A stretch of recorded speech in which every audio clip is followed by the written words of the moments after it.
طبيب بدرجة أستاذ مساعد في الرعاية المركزة بيقرر فجأة إن هو يقلب علم الطب والتغذية رأسا على عقب، بيمنع العيش والفراخ والبيض واللبن ويقول لك كل رز وبطاطس وسمك بس وهتخف. يا ترى هتخف من إيه؟ من السكر ومن الضغط وحتى من السرطان. ورغم ان نقابة الاطباء شطبته رسميا وحذرت منه، ليه في شريحة ضخمة جدا من الناس صدقت الدكتور ضياء العوضي ونظامه نظام الطيبات حتى بعد وفاته؟ يا ترى ايه هو السر النفسي والعلمي ورا الظاهرة دي؟ تعالوا بينا نفهم ايه هي سر الظاهرة دي وايه هو اصل الموضوع. يلا بينا. سحر الكاريزما. أول سبب يخليك تصدق الدكتور ضياء العوضي هي الشهادة. الراجل لا هو دجال ولا هو نصاب ولا جاي من الشارع، ده دكتور وأستاذ مساعد عناية مركزة في جامعة عين شمس. الشخص العادي لما بيسمع اللقب ده كفيل لوحده بإنه يحسسك بالأمان. أسلوبه الواثق جدا والمقنع اللي مفيش فيه احتمالات ولا تحفظات في مجال زي الطب، كان بيدي إجابات حاسمة ومقنعة للمريض ومريحة في نفس الوقت، اللي دايما بيدور على قشاية عشان يتعلق بيها. تاني سبب هو اللعب على الوتر الديني. لما تيجي تفكر في كلمة الطيبات والخبائث، الدكتور ضياء العوضي اختار مسميات ذكية جدا وربطها بالقرآن وبالسنة. لما سمى الرز والبطاطس والبيض طيبات، فأنا بكده بنقل الموضوع من مجرد إطار لدايت لسلوك ديني وسلوك تعبدي.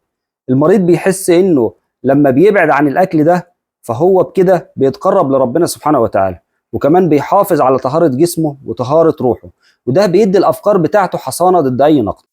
عدو مافيا الادويه. الناس اصلا عندها ازمه ثقه في مصاريف الدكاتره واسعار الادويه الكيماويه واعراضها الجانبيه، فلما يجي لك طبيب ويقول لك ان شركات الادويه ديت بتستغلكم علشان تكسب وان الحل عندي باكل رخيص من البيت، ده بيلمس وتر حساس. والغريب ان لما نقابه الاطباء حاربت الافكار بتاعته ديت وشطبته، الناس ما قالتش ان هو غلطان، بالعكس قال ان هم بيحاربوه علشان بيبوظ لهم السبوبه، بيبوظ عليهم سوق مافيا الادويه، وده خلى شعبيته تزيد. لغز الحالات اللي خست وصحتها اتحسنت. اكيد هتقول لي ان في ناس جربت وخست وصحتها اتحسنت. هقول لك عندك حق، والتفسير العلمي هنا بسيط جدا جدا.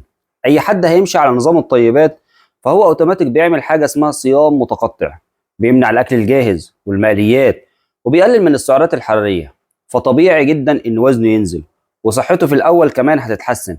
لكن النقص ده مش بفضل قائمه المسموحات العجيبه اللي هو بينادي بيها، الفضل كله لانه بيقلل من الاكل الرديء.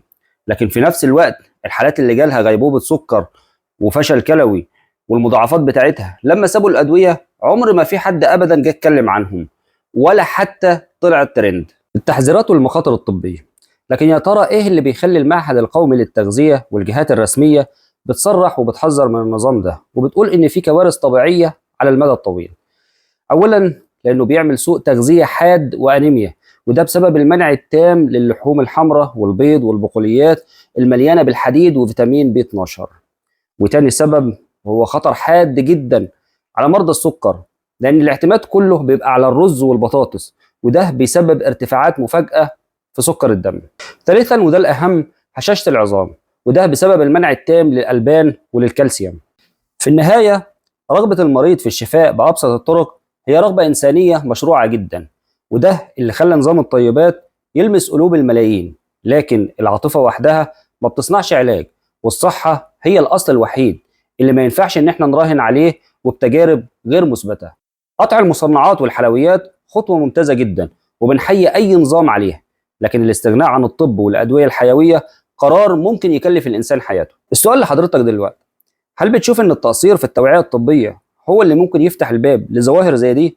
منتظر رايك في التعليقات، ويا ريت لو نشارك الفيديو لكل اصحابنا وحبايبنا، صدقني ممكن يفرق في حياه انسان.